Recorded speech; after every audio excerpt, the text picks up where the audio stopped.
Hello all. Today we will be discussing about bacterial staining. Live bacteria do not show much structural details under the light microscope due to their lack of contrast. So it is very necessary to use staining techniques to produce this color contrast. The usual methods of staining a bacteria involves drying and fixing smears, and this procedure will kill those bacteria. And we can also stain bacteria in their living state. But this type of staining is employed only for special purposes. The protoplasm of bacteria have an acidic nature. So they have an affinity to basic dye. This is the basis of staining techniques. The most common staining techniques used are simple staining technique, negative staining technique, impregnation methods, differential staining, under which gram staining and acid-fast staining comes, and the last one is Albert staining. The first method is simple staining method. Here the dyes used are methylene blue and basic fuchsia. These dyes will provide a color contrast but give same color for all types of bacteria. And the next method is negative staining. Here the dyes used are Indian ink or nigrosin. In this technique, the background is uniformly colored against the unstained bacteria, and this bacteria will stand out in contrast. This is used for demonstrating bacterial capsules which do not take up simple stains, and also for spirochetes, which are very slender bacteria and they are not demonstrable by simple staining techniques. Next technique is impregnation methods. In this technique, silver impregnation cells and very thin structures which are not seen under ordinary microscope are made visible by thickening it by impregnating silver on the surface.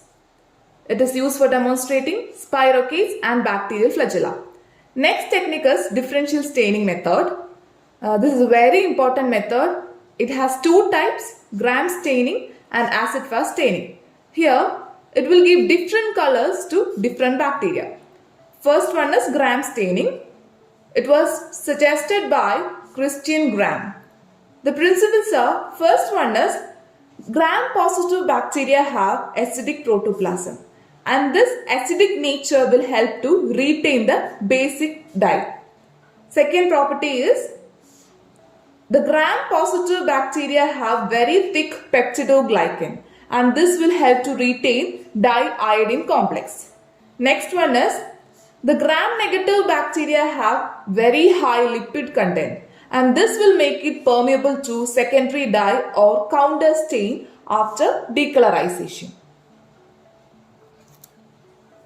We can say decolorization is not an all or none phenomenon.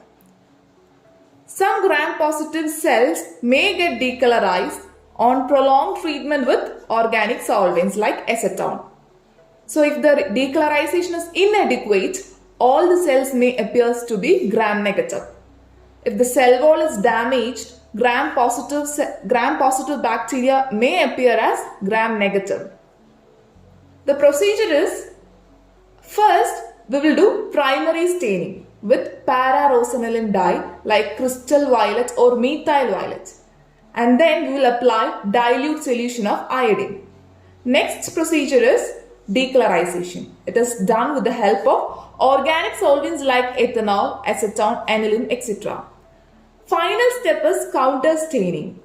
So here contrasting dyes like carbol fuchsia, neutral red, safranin is used. All the gram-positive bacteria will resist decolorization and they will retain the primary dye and appears violet in color. The gram-negative bacteria will get decolorized with organic solvents like ethanol and will take the counter stain or secondary stain and will appear red in color. Application is, it is used in the identification of bacteria to study morphology, and also to study other properties such as growth requirements, susceptibility to antibiotics, and pathogenicity.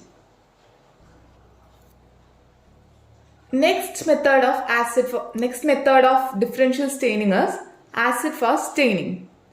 It was suggested by Ehrlich.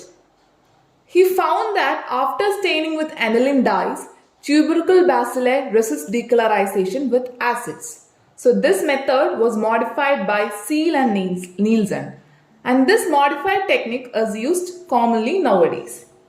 The principle is the acid fastness is ascribed to the high content and variety of lipids, fatty acids, and higher alcohols found in the tubercle bacilli. And the acid fastness also depends on integrity of cell wall.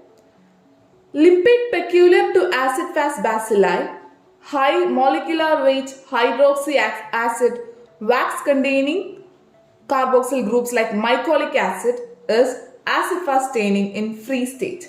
The procedure is, first, the smear is stained by stronger solution of carbonyl fusion with the application of heat. Next, we will decolorize it with 20% sulfuric acid. Then, it is counter-stained by methylene blue. The acid-fast bacteria will retain fusion color and other will take the counter-stain. Mycobacterium leprae resists decolorization with 5% sulfuric acid. The last staining technique is Albert stain. The principle is Corynebacterium diphtheriae take a bluish purple color and hence they are called metachromatic granules. Procedure is the smear stained with Albert 1 stain, then it is drained and washed, and Albert 2 stain is poured to cover the smear and it is drained. Application is Corynebacterium diphtheriae are very slender bacilli with an arrangement resembling the letters V or L. They have metachromatic granules at the poles of bacilli and they are called as polar bodies, volutin or Babs and Ernst granules.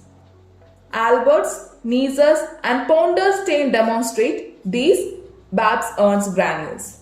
So that's all about bacterial staining. Thank you.